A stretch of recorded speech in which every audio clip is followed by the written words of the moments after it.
We start now with breaking news about that portrait. It's now coming down. Over the weekend, President Trump called for the portrait of him in the Colorado Capitol to come down on social media. The president called it distorted. Your reporter, Kirsten Susel, catches us up on what's happened since then, including talking with the former Republican senator who raised money to get that portrait commissioned 7 years ago.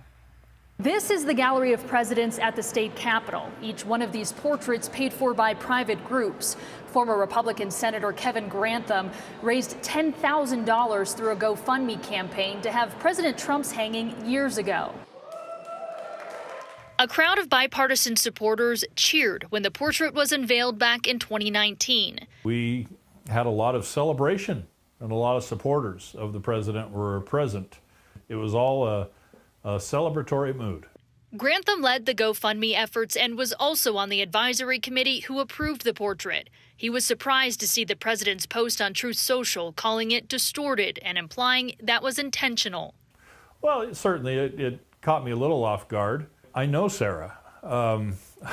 We've talked many times, and listen, this is a artist with a great reputation. She's got a great body of work to her credit, and that stands alone by itself with or without this controversy.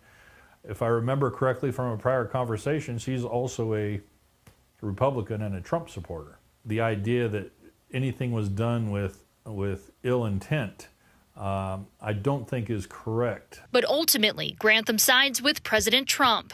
I would kind of probably feel the same way he does. If I don't like it, I don't want everybody else looking at it either. And President Trump getting what he asked for. The executive committee of the Legislative Council directed staff to take the portrait down and be stored at History Colorado, while House Democrats released a statement saying, in part, if the GOP wants to spend time and money on which portrait of Trump hangs in the Capitol, then that's up to them.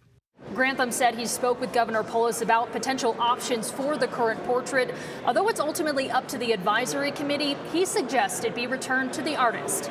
At the Capitol, Kirsten Susel covering Colorado First.